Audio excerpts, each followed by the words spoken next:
Les he hablado en esta primera parte de aquellos temas útiles para entender lo que sea la necesidad de un equilibrio integral. Les he hablado de la parte biológica, de la parte emocional, del lóbulo prefrontal. Y yo noto que en nuestra sociedad el espíritu ha sido bastante relegado.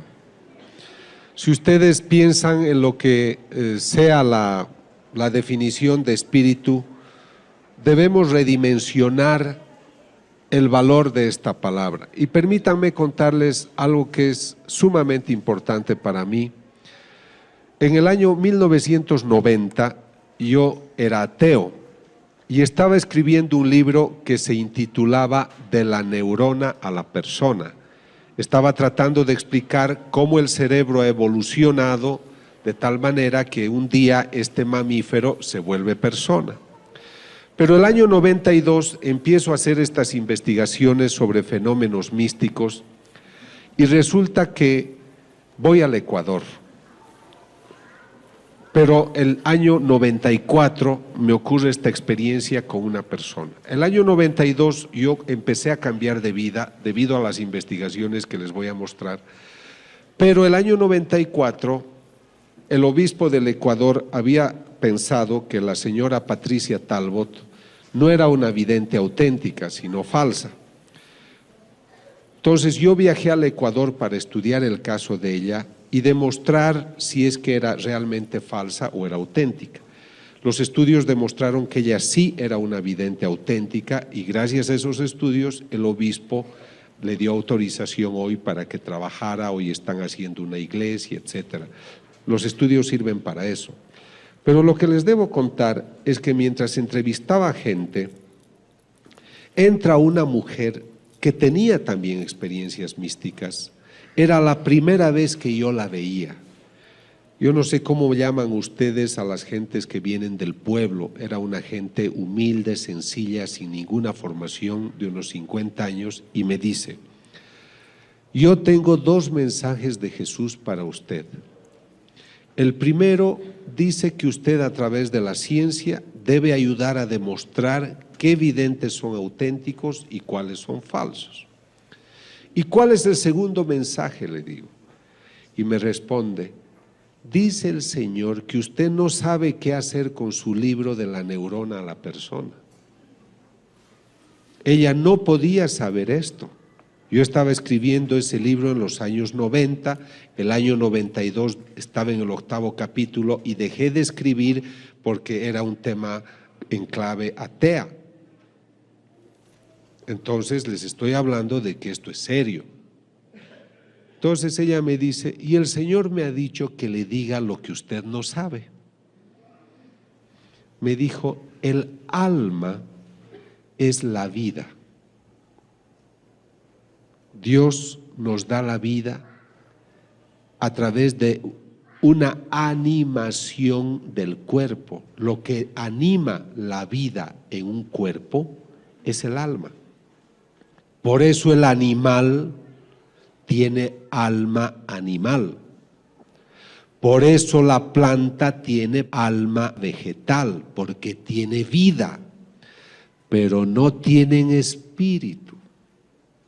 El perro no tiene espíritu, la planta no tiene espíritu.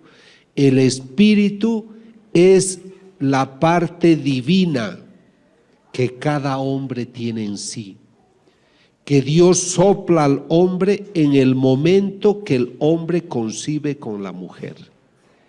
El espíritu es la parte divina que tiene cada hombre y se expresa en la vida del hombre, se expresa a través de la conducta.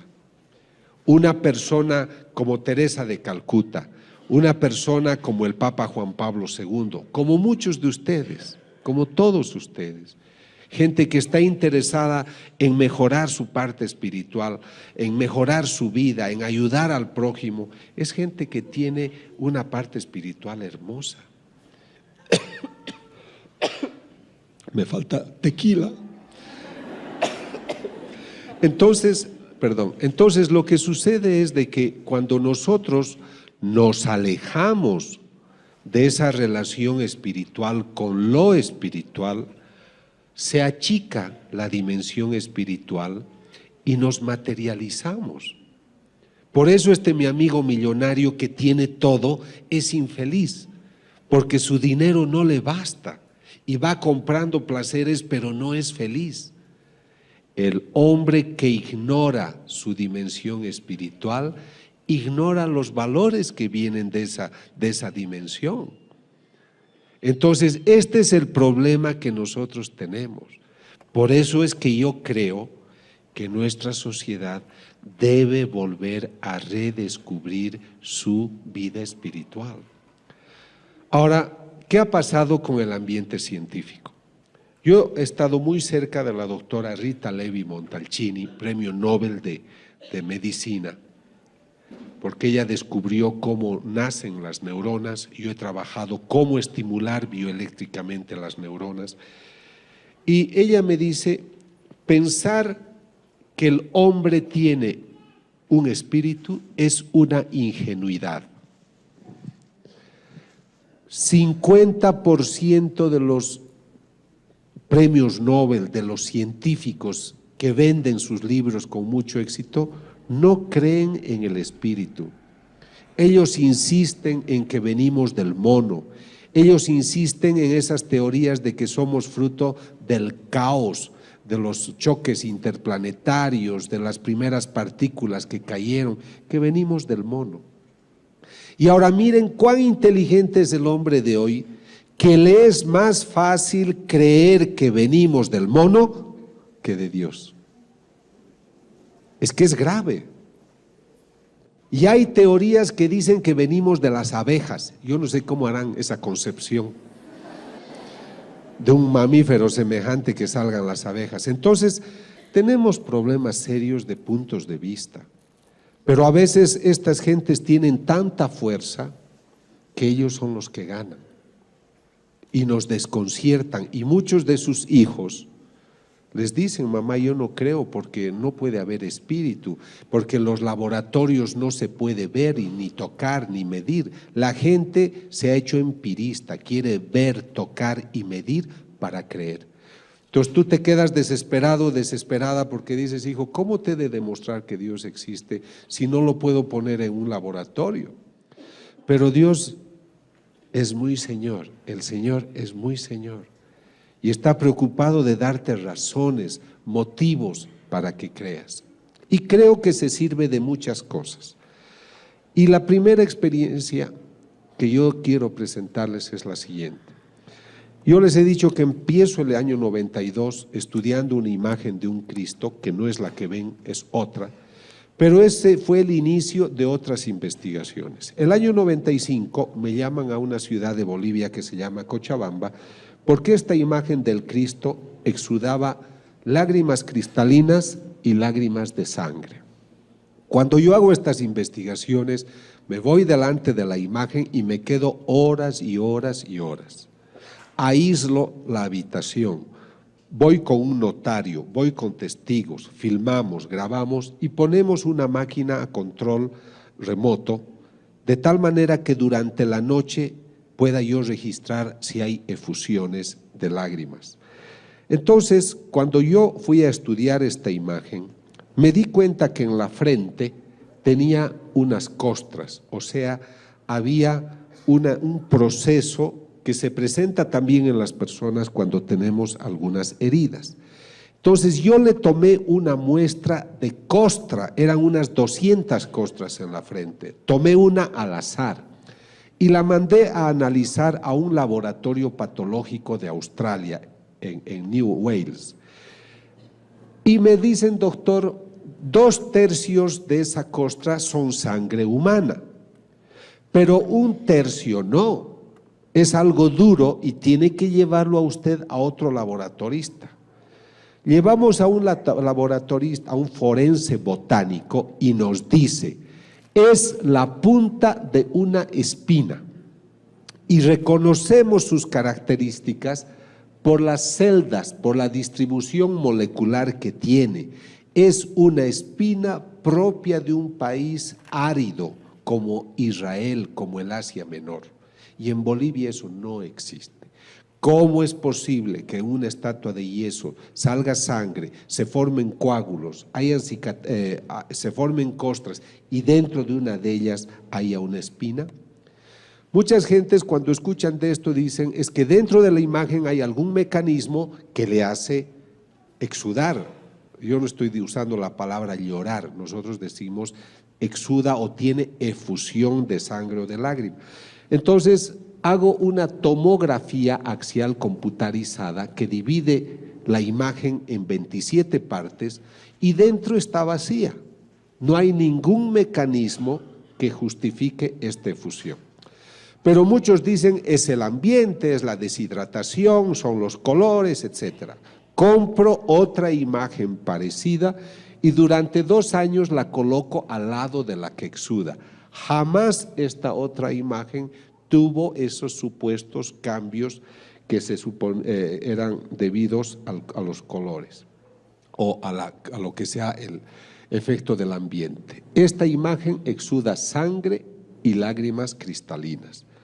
Tomo una de las lágrimas cristalinas en un tubo de hematocrito, coloco en los tubos de ensayo, se seca la lágrima y quedan cristales de sal. Otra vez, como de una estatua de yeso, se seca el líquido y quedan cristales de sal. Eso no me puedo explicar. Hemos hecho 7 estudios en laboratorios del mundo, desde el año 1995 al 2000. Todos confirman que este es el estudio que se hace, la característica corresponde a genes de un ser humano. O sea, todo ese líquido corresponde a una persona. Ahora comprenderán que esto nosotros llamamos estudios a ciegas. ¿Qué quiere decir? Que yo voy donde está laboratorista a Nueva Orleans, a una oficina que se llama GenTest, uno de los mayores centros de estudio genético de Norteamérica, y esta doctora es una doctora que no ama para nada a los católicos, ella es de otra religión. Ella no sabe que esto viene de una estatua. Pero este señor que está ahí, Ron Tesoriero, es el australiano abogado que viaja conmigo para autentificar mis investigaciones, y él le dice, esta sangre viene de una estatua. Entonces ella se sorprende y ella dice, esto no puede ser que de una estatua de yeso salga esto. Pero su estudio confirma que esto proviene de una estatua y que es sangre humana. Bueno. ¿Por qué yo hago estas investigaciones? Ahí es donde nace el Grupo Internacional para la Paz. Es un grupo que quiere ayudar a que la gente entienda estos fenómenos. No pedimos dinero a nadie. Es la primera vez que yo estoy vendiendo este libro porque es un libro de ciencia. Los libros que he hecho sobre ciencia y fe se los ha puesto a disposición. Algunos han comprado, otros no. Pero esto no se hace por dinero, ¿comprenden? Es porque cuando uno investiga, uno ama la verdad y hay que hablar de la verdad. He estudiado más de 50 casos y habían 7 falsos. Habían personas que mentían, no veían a Jesús, no veían a María, ellos ponían la sangre a las estatuas. Pero los otros son auténticos. Está también ocurriendo. Entonces acá el obispo dice, arzobispo de Cochabamba autoriza su veneración. Entonces lo que a mí me interesa es que cuando la iglesia quiere dar una opinión, tenga un informe científico, no les cobramos nada, cuesta mucho dinero hacer esta investigación, yo me financio mis cosas, mis amigos cada uno paga lo suyo, porque creemos que tampoco el sacerdote debe ser tan superficial en decir yo no creo en estas cosas, como a veces he encontrado gente muy superficial.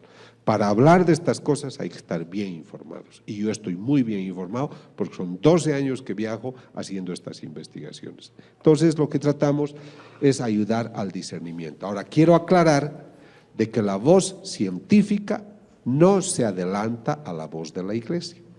Nosotros, científicos, ahora católico, me someto a la autoridad de la iglesia.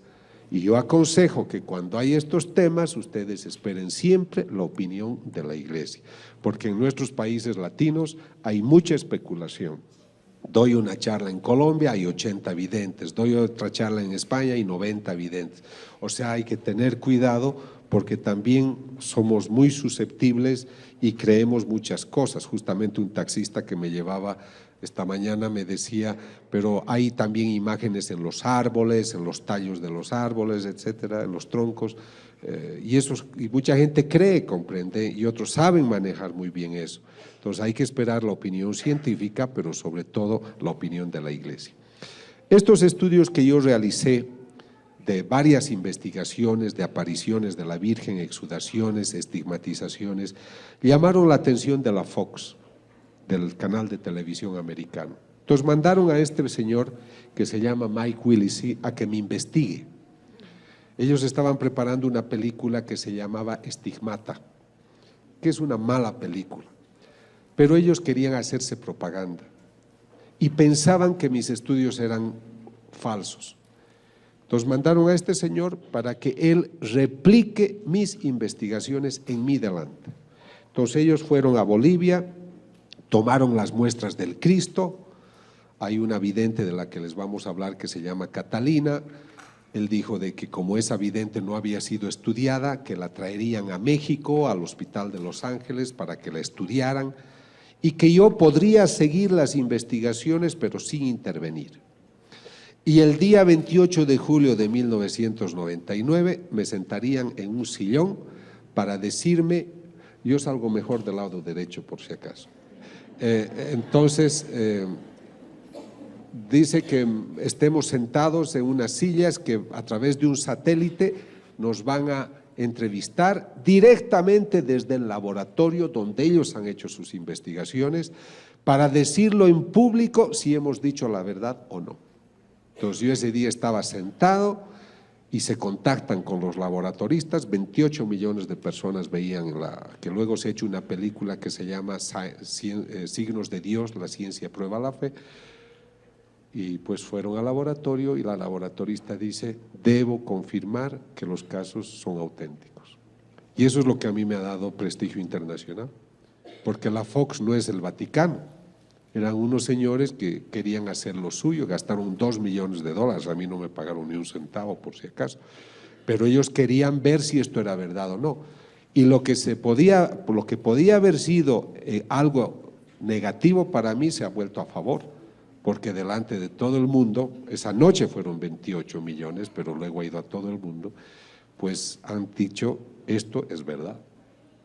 Y entonces eso solamente quiero contarles para que sepan de que yo también, el investigador, he sido investigado. Han hecho una película de 2 horas, documental, Signos de Dios, la ciencia prueba la fe, y pues allá ellos fueron los que estudiaron el caso de quien les hablaré luego. Cuando empecé a estudiar esa imagen del Cristo que lloraba, como yo era ateo, yo no estaba relacionado con miembros de la iglesia. Entonces muchos me dijeron de que no podía ser, de que cómo, me tienes que avisar antes para que yo pose, ¿no es cierto? Entonces descubrí, bueno, me decían, no puede ser, estos casos no hay.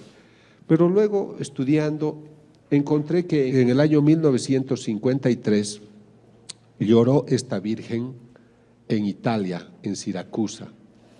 Y el año 1954 el Papa Pío XII la aprueba, dice este es un caso extraordinario y hacen una basílica. Entonces yo tenía un argumento para demostrar a los religiosos de que realmente habían casos de este tipo y que una prueba era esta exudación que exudó 4 veces. Ese Cristo de Cochabamba ha exudado casi ya 200 veces. Y luego empiezo a conocer más casos en Italia en Italia también esta es la rosa mística que exuda y muchas imágenes. Y tengo que viajar a Akita, Japón. En Japón empieza a llorar la Virgen. Es una imagen de madera que exuda 101 veces, lágrimas cristalinas y sangre. A quien le ocurre eso es a una monjita, que es una vidente que ve a la Virgen, se llama Agnese Sasagawa. Es una religiosa sorda. Ella empieza a verla a la Virgen y se sana de la sordera. Muchos dudan, pero el obispo es un hombre serio, quiere saber todo, hace las investigaciones y el año 1985-90 hace documentos apoyando esta aparición, y el mismo cardenal Ratzinger el año 90 convalida las apariciones de Akita, Japón. Entonces, no es que la Iglesia no se interesa, lo que pasa es que quienes no hablan bien de estos eventos no están bien informados. Luego tengo que viajar a Naju, Corea, donde otra imagen de la Virgen exuda 700 veces lágrimas cristalinas y sangre, como pueden ver acá.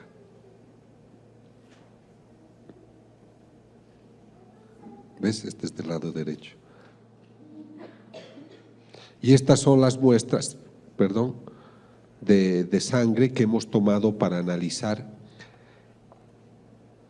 y comparar con otras investigaciones que me tocan realizar. Ahora, no en todas partes hay exudaciones de lágrimas, de sangre o cristalinas. En algunos lugares hay efusiones de aceite. Esto ocurre en la casa de una estigmatizada que se llama Catalina, tiene a la Virgen de Fátima, y yo tomo las muestras y miren que estaba yo en México y extraigo el líquido y es aceite de oliva. Este estudio lo hice realizar en el Tecnológico de Monterrey porque yo estaba haciendo una investigación allá. ¿Cómo puede ser de que tengamos estas imágenes que pues exudan, y en este caso aceite? En muchos casos estos aceites los aplican a los enfermos y pues se sanan. Sé que han venido unas personas enfermas de cáncer y de otras enfermedades, les agradezco por su bondad. Ojalá Dios al volver a sus casas les dé una linda sorpresa de cariño y de sanación física, espiritual, si es su voluntad.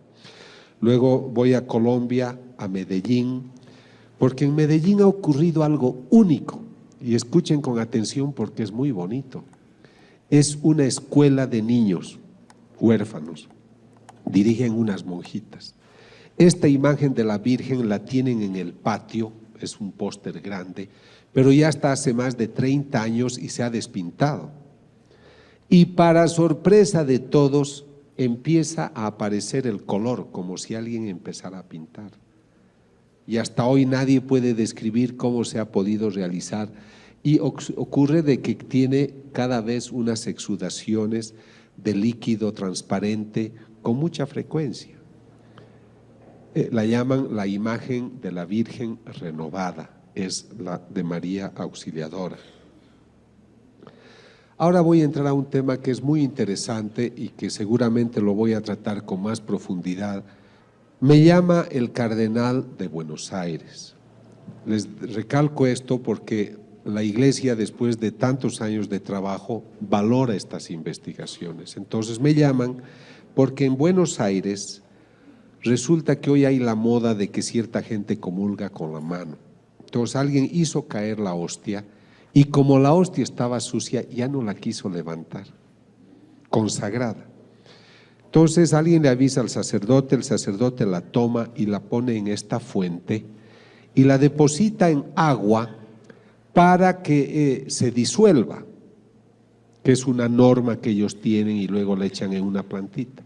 A los 5 o 6 días que estaba en el tabernáculo, abre el tabernáculo y ve que en vez de haberse desintegrado hay unas manchas rojizas.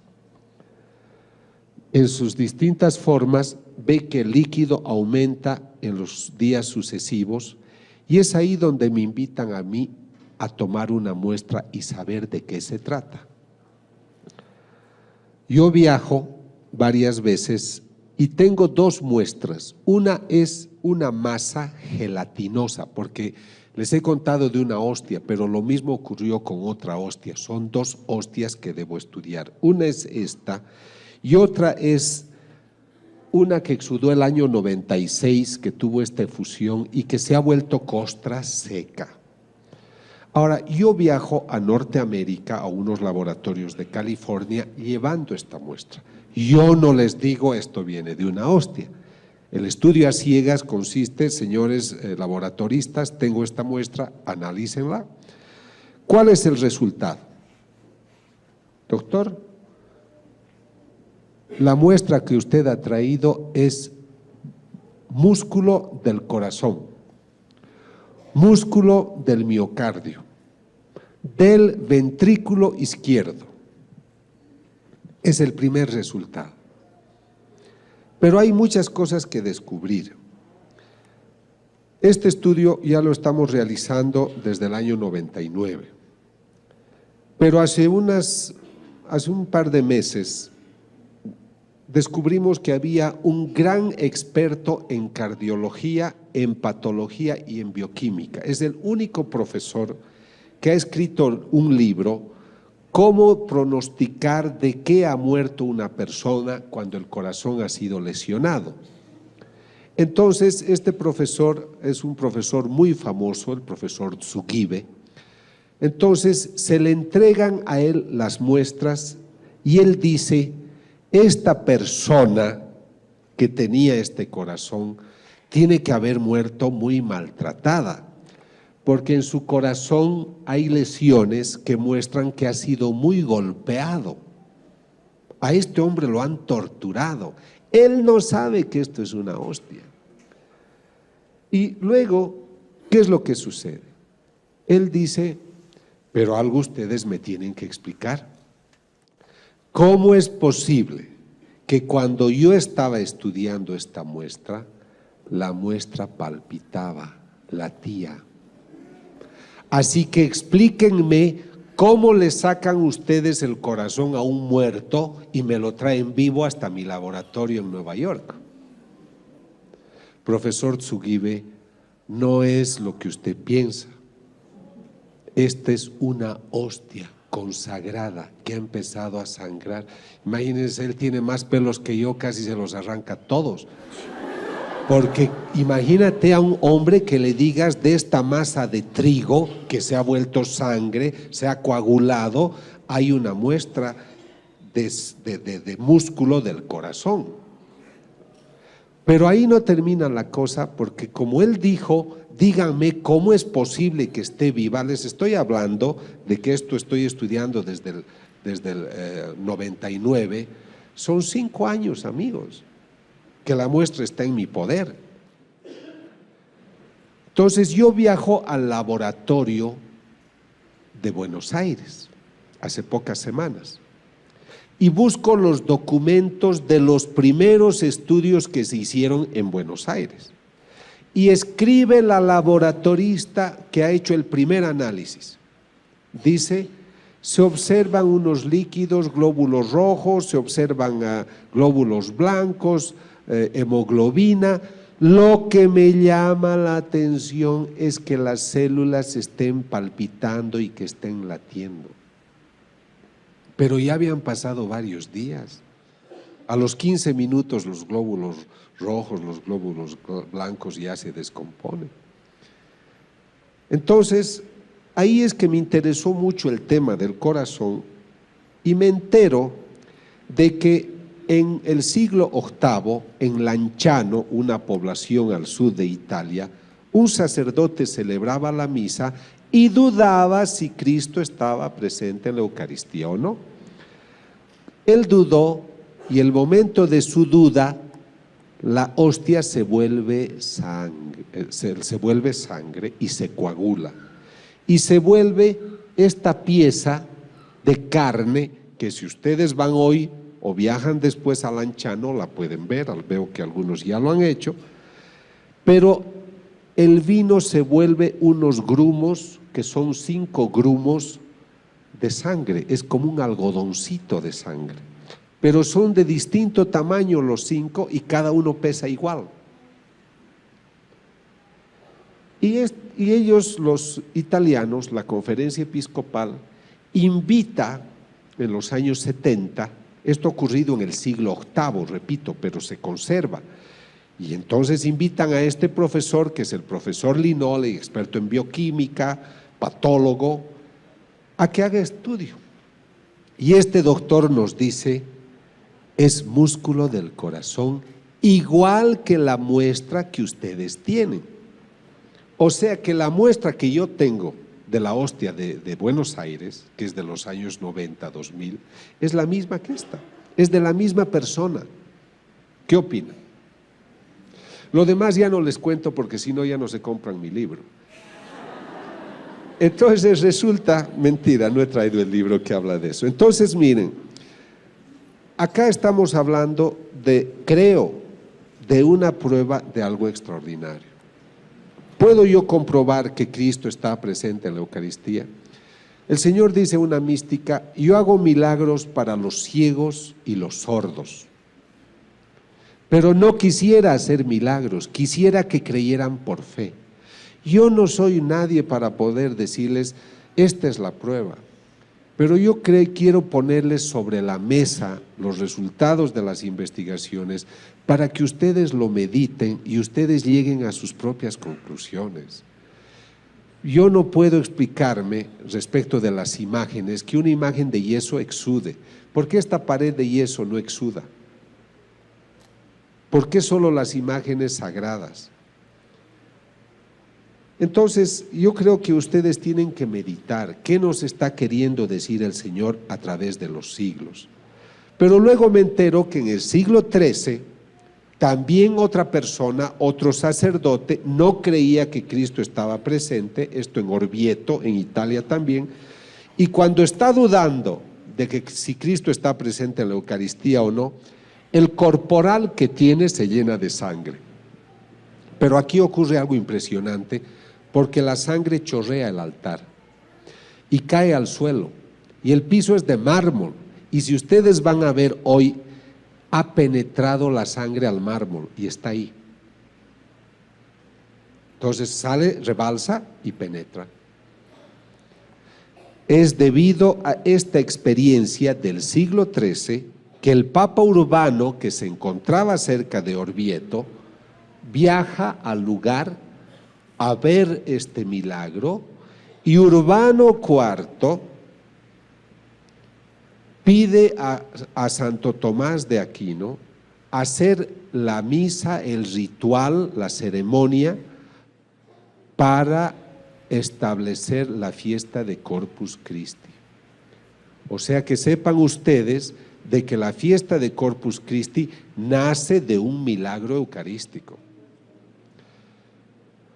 ¿Están cansados o no? Si no les cuento más cosas. Bueno, entonces les voy a contar una cosa muy bonita. Es que yo me regulo, no quiero cansarlos, pero les voy a contar algo muy bonito. Yo les conté que la vidente Patricia Talbot, el obispo decidió que ella era falsa. Pero ¿quiénes decidieron eso? Un profesor de teología, un profesor de español. Entonces yo viajé, le dije, obispo, el año 94.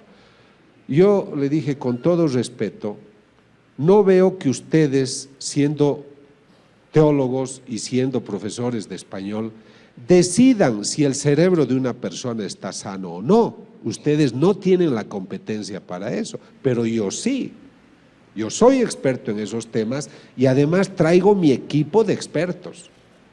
Permítame que estudie el caso de la señora Patricia Talbot. Por suerte fue un buen obispo y me dijo, doctor, le autorizo, reconociendo que él había actuado de otra manera. El día de la investigación, yo no podía estudiar la aparición del Señor, porque ella ya no tenía apariciones, ni del Señor ni de la Virgen. Cuando yo estudio el cerebro de una vidente o de un vidente, su cerebro produce ondas delta, que son unas ondas de 3-4 latidos por segundo, que ningún ser humano produce si está despierto. Solo produces eso si estás en sueño profundo, en anestesia, estás con drogas, pero basta que despiertes y no produces ondas delta. Todos los videntes auténticos que yo he estudiado producen esa onda. Entonces, y los físicos nucleares descubren que el momento que se aparece el Señor hay emisión de radiaciones y aumenta la concentración de energía en una habitación como si entraran 5 a 10 mil personas a la sala. Entonces, como esta persona ya no tenía apariciones, yo no sabía cómo demostrar la parte, digamos, de que ocurría algo extraordinario con ella. Entonces yo le dije a su sacerdote, le dije: Padre Martínez, le pido un favor, prepárela a Patricia para darle la comunión, porque si Cristo está presente en la Eucaristía, yo tengo que obtener en mis equipos los mismos resultados que cuando Cristo se aparece. Esa era mi atrevida hipótesis. Llega el momento de la investigación. El cerebro de esta mujer es normal, no es una loca, no es una chiflada. Hice entrevistas psicológicas, hicimos el estudio neurológico, no era epiléptica, no tenía tumores, etc. Y le digo: ahora dele la comunión. Le da la comunión y la máquina que mide la emisión de radiaciones muestra que al lado izquierdo de ella ha aumentado la concentración de energía. Y el rato que ella comulga, el momento que toca la lengua, el cerebro empieza a producir ondas delta, igual que cuando hay una aparición del Señor. Y ella se inclina a la izquierda mientras ha comulgado. Termina la comunión y le digo: Patricia, ¿por qué se ha inclinado a la izquierda? Porque el Señor se apareció, doctor, el Señor estaba acá todo el tiempo. Si ustedes van a un tabernáculo, no van a medir radiaciones. Pero el Señor permitió esa experiencia justamente por esta razón, para darnos pruebas de que algo extraordinario ocurre. Yo les diré, me he dedicado a hacer estas investigaciones, pero también tengo un poco de vergüenza ante Dios, porque cuando investigamos el primer caso de la vidente Nancy Fowler en Norteamérica, el Señor le dice: Why do you test me? ¿Por qué me pruebas? El Señor se apena de que sigamos probando para tener pruebas. Pero también le dice: hija, es que viven en un mundo muy racionalista, ya no son sencillos como palomas, son gente complicada. Les he dado una mente para entender mi maravilla y utilizan para decir que vienen del mono. Y la utilizan para negarme. Les he dado manos para que me abracen y utilizan para darme una bofetada. Y esto le dice a Catalina, a esa señora que hemos estudiado y que tiene estigmas. Esta señora Catalina es de Bolivia, pero vive en México. Y el Señor un día le dice que, bueno, que él quería utilizarla a ella para experiencias importantes. Yo estaba no sé dónde y me llaman de una clínica, me dicen: doctor, la señora quiere verle. Viajo a esa ciudad, a una clínica, y esta señora tenía en sus manos unas heridas. Los doctores del hospital dijeron que ella tenía equimosis, unas heridas que se curarían en unas 5 semanas. Un médico me dijo: su marido la debe haber golpeado, usted que es psicólogo, indague. Pero ella me dice: los médicos dicen esto se va a curar en algunas semanas. Pero ella me mira y me dice: doctor, mañana no voy a tener nada. Al otro día, ese día era viernes, voy, es sábado, miren la herida del viernes y el sábado no tiene nada. Así conozco a esta señora, Katia Rivas, Catalina, y luego voy haciendo seguimiento de otras experiencias. Eran casi cada viernes al principio, luego los primeros viernes. Mucha gente me dice: doctor, ¿y les duele a estos estigmatizados las heridas? Claro, son perforaciones de carne y hueso, son muy profundas las heridas, fíjense. Pero a las 3 horas, esto empieza en general a las 12, a mediodía, pero a las 3 de la tarde se empiezan a cerrar las heridas. Este es el pie, esta es la misma herida que ya se empieza a cerrar. Entonces, estas lesiones, muchos dicen que se las hacen por histeria, son histéricas, que se hieren. A mí me han visto en público 200 millones de personas y ustedes son parte hoy de esos 200 millones. Y yo les digo, si ustedes conocen una histérica que se hace estas heridas y a las 3 horas las cura, yo la quiero estudiar. Y quiero demostrar al mundo que hay esas histéricas.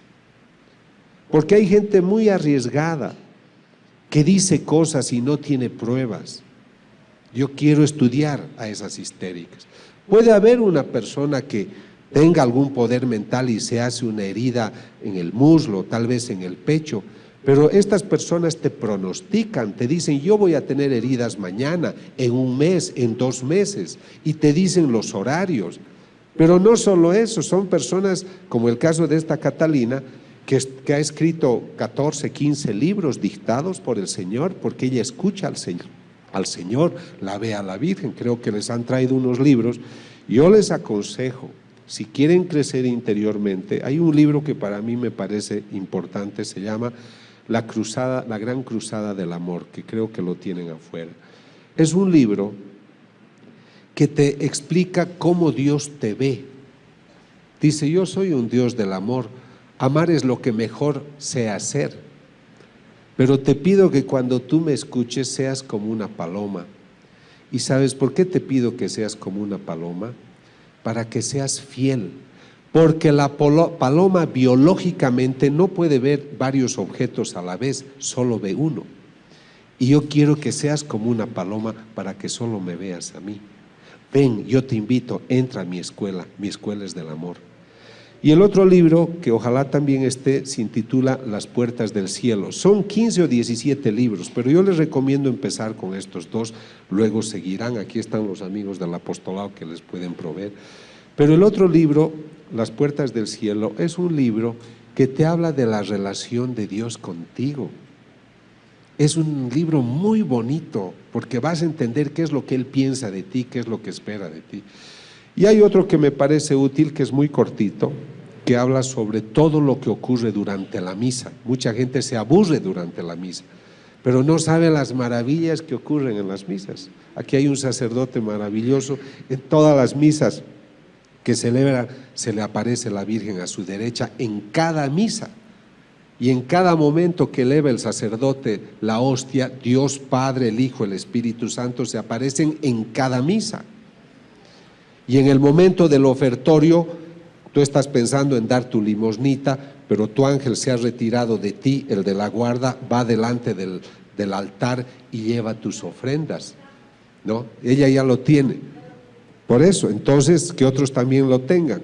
Esto significa de que hay muchas enseñanzas que ignoramos y que el Señor a Catalina le explica. Pero los estudios, digamos, que más me han ocupado han sido los de las apariciones de la Virgen. Imagínense, la Virgen yo era ateo cuando empecé esto, y me dicen, se aparece la Virgen, doctor, en Yugoslavia. Y yo digo, ¿cómo se va a aparecer la Virgen? Tendría que tener 2000 años de edad. ¿Cómo puede vivir alguien 2000 años? Porque yo venía del ateísmo, no entendía. Entonces viajo a hacer mi primera investigación a Estados Unidos. ¿Y qué es lo que encuentro? Ya no me basta que una persona me diga, doctor, yo veo a la Virgen. Durante las apariciones, las nubes forman estas imágenes. Pero no ocurre durante el Mundial de Fútbol ni durante las Olimpiadas. ¿Por qué ocurre en esos lugares? Entonces, tengo una serie de datos que me interesan mostrarles. Tú dices que la ves a la Virgen, sí, ella es Visca, no es que es Visca, sino se llama Vishka, ¿no? En croato me parece.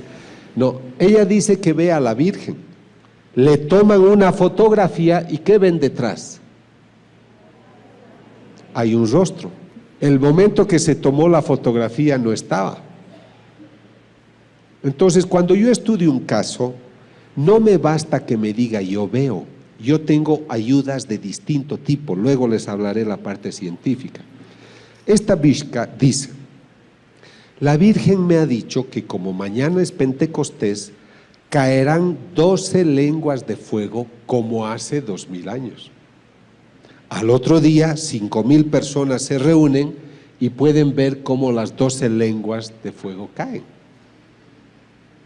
O sea, aquí es interesante para la investigación de que haya un pronóstico, mañana va a ocurrir. De hecho, cuando yo dudo de algún vidente, Lo que hago es pedirle una prueba, le digo a usted, dígame qué va a suceder, escoja usted las cosas, que el Señor o la Virgen se lo diga y en base a eso yo me he de comportar, ¿no? Porque tiene que darme una prueba. Yo soy un investigador, no la va a dar a todo el mundo, pero si usted quiere que yo hable al mundo de esto, usted tiene que darme una prueba de que algo especial sucede con usted. Muchos ya no vuelven por eso. Ahora, acá es un crucifijo. Durante las investigaciones es un lugar que se va a rezar y delante aparece esta imagen en una fotografía. La gente puede decir de que es una sobreposición de imágenes, pero es una foto Polaroid, no hay replicación. Y ténganla en cuenta, por lo que van a ver luego, esto es Estados Unidos, lo otro ocurre en Corea. Esto sigue siendo Estados Unidos el 13 de octubre. Por eso cuando yo investigo, leo los mensajes, estudio la vida de la persona, entrevisto psicológicamente o psiquiátricamente lo que hacen, recurro a neurólogos, psiquiatras, físicos nucleares, pero durante la aparición puede suceder de que toda la gente pueda ver algo parecido a esto. Esto ocurre en el Ecuador ante 150,000 personas. El cielo estaba oscuro y el momento de la aparición se despeja y aparece ese perfil. Esto ocurre en Corea, es lo que les decía, este es el altar donde llora la Virgen, se toma una fotografía, pero miren qué ocurre delante, ¿no? Esto ocurre en Colombia, en Ecuador, en Yugoslavia. Durante las apariciones, las nubes forman estas imágenes.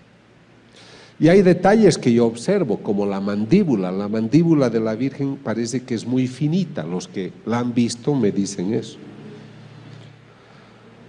En Yugoslavia una persona escucha un sonido, un ruido, siente la necesidad de tomar una foto del árbol y aparece este perfil.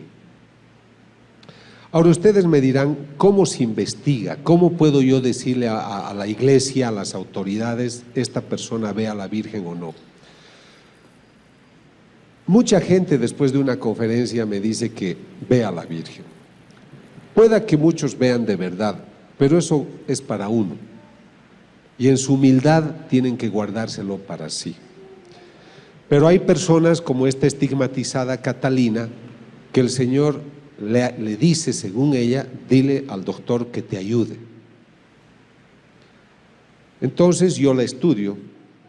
Acabo de estudiar un caso hace una semana en el Johns Hopkins Hospital de Baltimore. ¿Por qué he ido a ese famoso hospital? Justamente para convalidar mis investigaciones. He estudiado una vidente norteamericana de 47 años, que es un caso que el obispo ha declarado que es falsa. Entonces yo voy a esos casos para ver si ellos tienen razón o no, o ayudar o solicitar la revisión de su decisión. Yo entrevisto a las personas, debo ver que sean sanas de mente. Hay fanáticas, hay loquitas, hay enfermas, hay gente que exagera y no dicen la verdad. Hay gente que alucina, hay psicóticos, esquizofrénicos. Entonces hay que hacer un estudio para decir esta persona es sana de mente. Luego hay que leer todo lo que escriben y tiene que ser algo perfecto. Por ejemplo, esta Catalina ha escrito casi 17 libros y no hay contradicciones con las enseñanzas de la iglesia. Es una persona que no tiene la formación cultural para darte una cita de 40 citas bíblicas, o que tú estés pensando algo y ella te responda, o ese texto de la misa, o los otros dos que van a poder leer, o los que quieran, pues te están mostrando cosas que ningún ser humano sabe. Yo cuando leo esos libros me sorprendo de la belleza que tratan. Ellos no tienen la formación, entonces veo que algo extraordinario pasa con ellos. Luego estudio con aparatos. Antes de los equipos veo su estilo de vida. Yo viajo de incógnito, les veo cómo viven. Yo he descubierto una vidente falsa en Ecuador, porque yo le decía, ¿y usted cuándo va a misa? Nunca la veo en la iglesia, era un pueblito. es que yo voy a la misa con mi director espiritual. Le digo, ¿y dónde está su director espiritual? Ha viajado. Pero, ¿y cuando usted reza? Nunca la veo ir al oratorio. Es que yo rezo en mi cama en la noche, me levanto, hago ayunos, duermo en el suelo. Todo era mentira. Pero recibía dinero y había gente que la buscaba y un sacerdote la apoyaba, ¿comprendes? Pero era todo mentira. Un día fuimos a la misa juntos y hacía calor cerca de Guayaquil. Hacía tanta calor que ella, como le hacía calor, era domingo, se salió de la misa y no escuchó la misa. Ningún domingo, ningún vidente un domingo va a dejar de escuchar una misa, solo porque hace calor. Entonces hay que estudiar también el estilo de vida. Hay tipos que son muy callados, otros que hablan más, pero todos son muy valientes, todos son perseguidos porque les calumnian, les dicen muchas cosas feas, pero son valientes porque perseveran. Los falsos casi siempre vienen y me dicen, yo soy vidente, además el Señor ha dicho que usted es una maravilla, que usted es un santo, que usted es melenudo, que usted tiene una linda cabellera, todo. Yo no les creo, ¿comprende? O sea, me echan muchos piropos y en general el Señor no es así. El Señor puede decir, mi hijo me sirve, mi hijo me ayuda, pero no te va a dar tantos piropos, ¿comprendes? En cambio los falsos te dicen, te adulan de muchas maneras. Por eso cuando viajamos no permitimos que nos paguen un hotel, que nos alojen en sus casas. Por eso yo no puedo recibir dinero ni de ellos ni de la iglesia, tengo que financiarme yo, porque tengo que sentirme libre de lo que hago. He tenido un grave problema en un país centroamericano. La prensa descubrió que el vidente que se decía estigmatizado, el momento en el cual según él sangraban sus manos, la televisión con un teleobjetivo descubrió que tenía una cruz y que al pincharla se perforaba el dedo, luego se untaba lo demás y decía, ahí están mis estigmas. Entonces el grupo que le ayudaba a este estigmatizado de unos 50 años, me llama y me dice, doctor, ayúdenos porque la prensa nos está atacando y dicen que este hombre es falso. Como yo soy Robin Hood, como soy el mosquetero que ayuda a los que tienen problemas, viajé para hacerme problemas. Entonces yo llego al lugar y le digo, me interesa verlo al vidente. Me llevan a un lugar, el grupo que lo apoya al hombre, que le ha regalado un auto de $50,000, que vive en una linda casa, que el tipo ya no trabaja, vive como un rey el hombre, eso también yo observo, ¿no? Entonces les digo, bueno, aquí estoy. Lo entrevisto al hombre, no me dio la impresión que era místico, para nada, pero yo debo tener pruebas, no me debo basar en mi impresión. Entonces les digo, muéstrenme todo el material que tienen de cuando tiene sus estigmas. Y me dicen, doctor, hemos viajado a España, al convento donde está la santa que él representa, porque él habla como mujer y habla de una santa, etcétera. Entonces me muestran las películas donde está sangrando, 5 películas, y descubro en las 5 el momento que se perfora. Entonces yo he ido a ayudarle a descubrir que era falsa la perforación y descubro que otras 5 veces se ha perforado. Y yo le digo al grupo, queridos amigos, lamentablemente no les puedo ayudar porque el Señor realmente tiene la cruz con agujas que él se perfora. Me querían golpear, me querían sacar por la ventana, porque estaban molestos de que yo descubra una falsedad. Entonces, este es un problema. Hay gente que se hace fanática y que cree cualquier cosa. Por eso, no protesten contra la iglesia. Yo sé que a veces algunas autoridades son severas con ciertos videntes auténticos, pero estos están con Dios y al final la luz va a salir. Pero no hay que adelantarse, no hay que faltar al respeto a la decisión de la iglesia. Yo he estudiado 3 casos importantes y maravillosos de videntes que eran auténticos y luego han cambiado de vida y se han vuelto personas desagradables. ¿Qué pasaba si el obispo de ese lugar las habría aprobado? Harían el ridículo ahora. Entonces, por eso la iglesia está protegida por el Espíritu Santo y no tenemos que hacer depender nuestra fe de estos eventos. Estos eventos nos están despertando la fe, como ha sido mi caso. A ustedes estoy seguro que ahora van a comulgar con más entusiasmo, pero no dependamos de la vidente, del vidente. Ellos son unos instrumentos que nos tienen que llevar a las enseñanzas de la iglesia, al dogma. Y entonces vamos a vivir mejor. Yo vivo mejor mis misas gracias a muchas cosas que me han dicho los videntes, pero yo no estoy esperándolo al vidente. Lo que me interesa es encontrarme con el Señor en el Santísimo. Entonces tengan presentes, sean prudentes, gocen de estos regalos. Llévense esos libros maravillosos que les van a hablar de un Dios que está hablando al hombre de hoy, porque está preocupado de un hombre que ha erigido otros dioses y se ha olvidado de él. Realmente, para mí, el concepto fundamental de todas estas apariciones es que el Señor se aparece para decirnos que existe y que nosotros nos hemos olvidado de él. Ahora, con esto yo ya termino.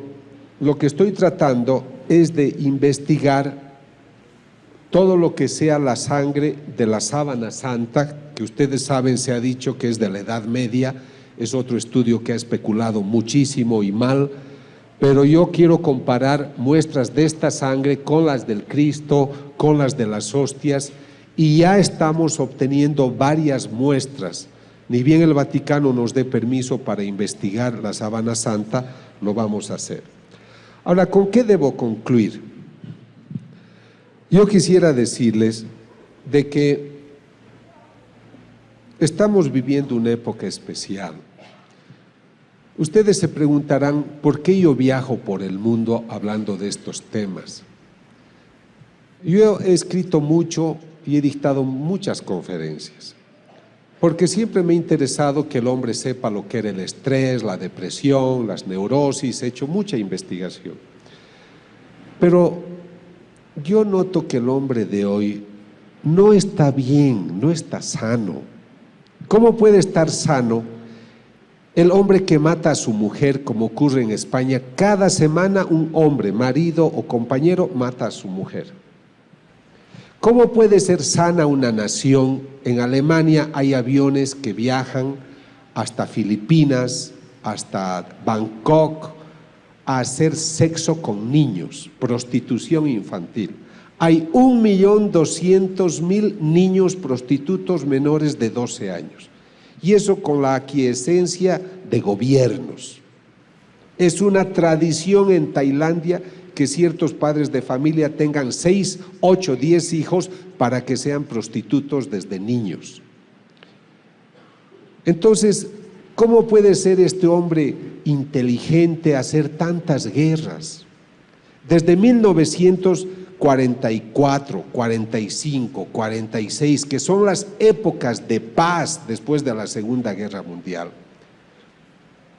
solo han habido en el mundo 6 días de paz, porque en cualquier lugar siempre había una guerra, y hoy hay 10 guerras en distintos lugares del mundo. Hablamos de las más grandes, de las más importantes.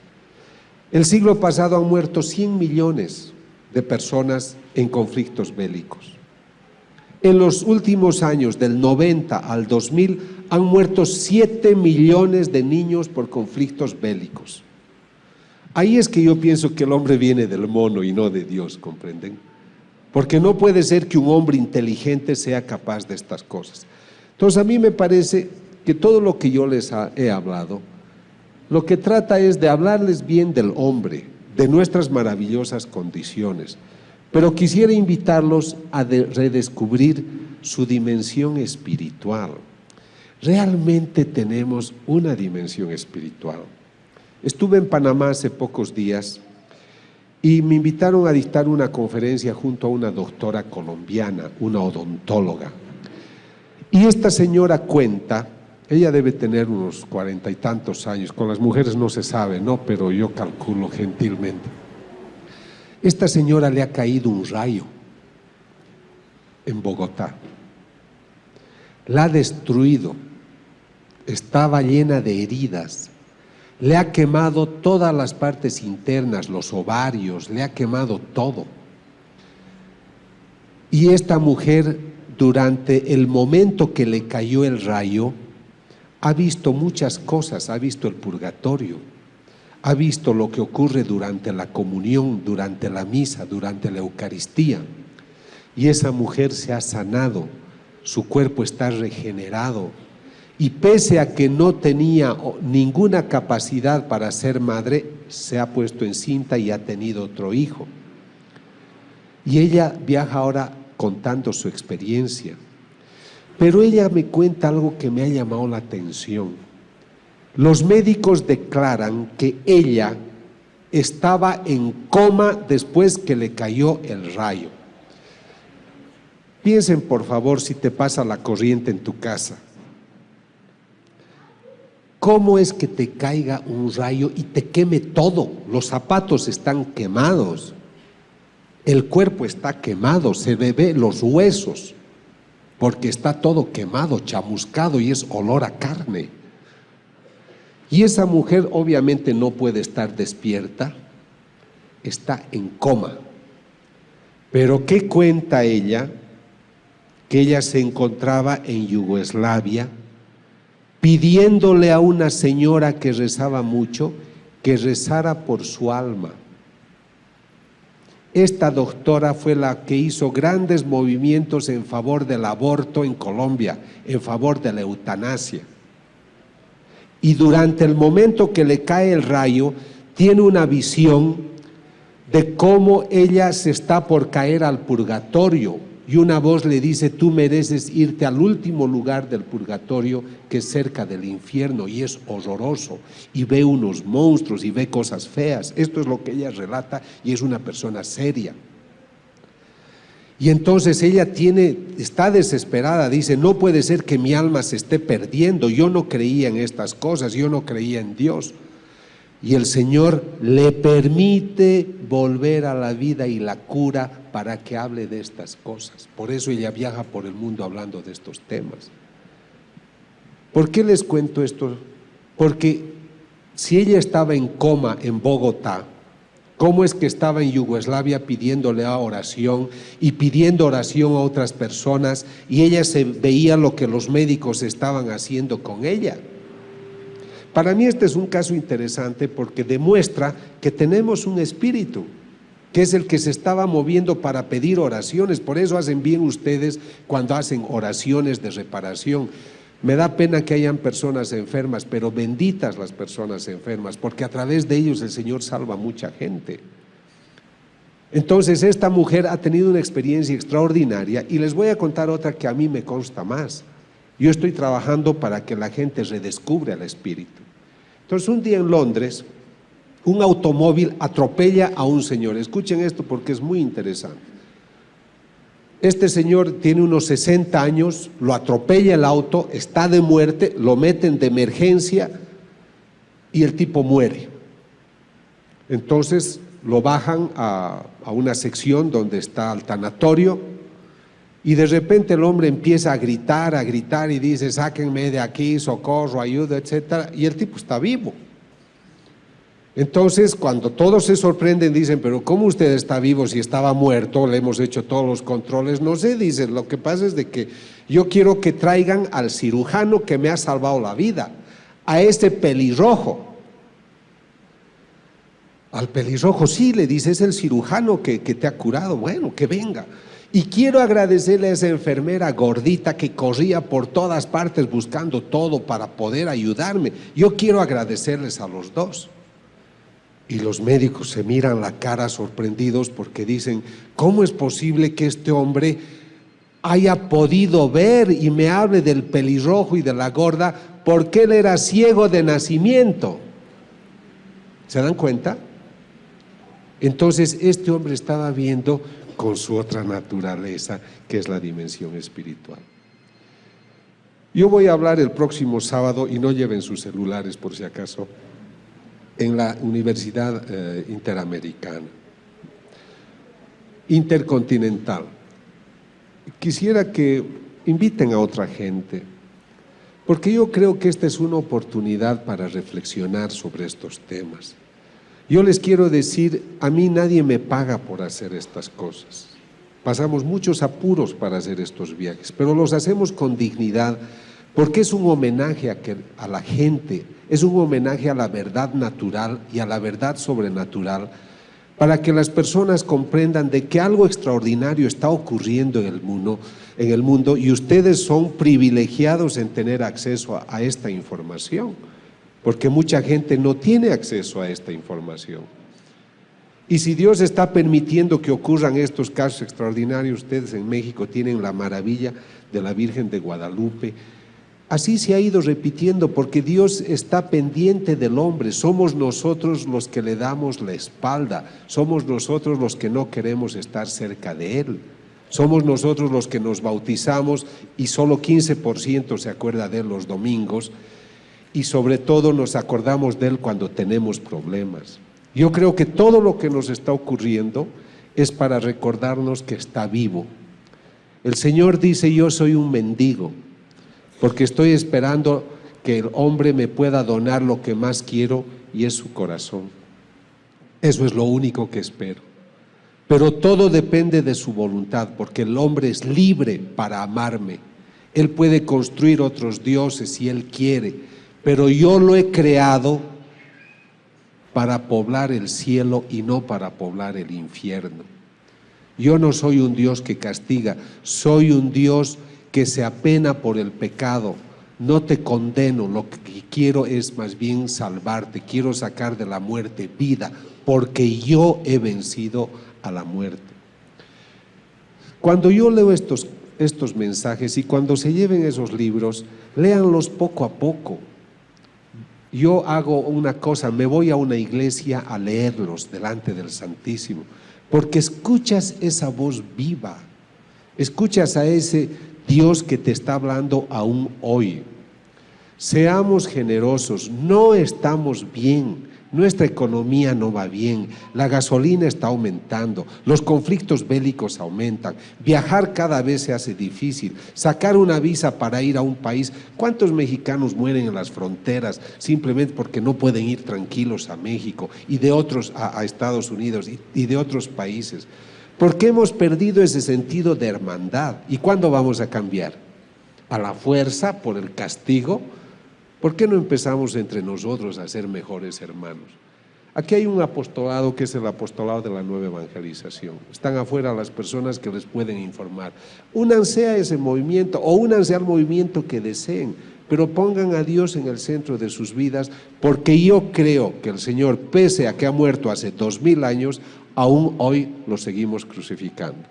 Pero ojalá el Señor hoy pueda decir: yo hoy he tenido un momento bonito porque estuve en México con gente grata, y espero que el Señor pueda encontrar en sus corazones un lugar que le ha dicho a un vidente, le ha dicho: ¿qué te hace pensar que porque soy Dios no merezco ternura? Y al vidente de Panamá, que es un joven maravilloso que se va a ordenar sacerdote el próximo 6 de enero, el Señor le ha dicho: hijo, por favor, no enfríes tu corazón, porque ese es el único lugar cálido que hoy tengo para descansar. Que el Señor hoy encuentre en sus corazones muchos lugares cálidos. Gracias. Gracias.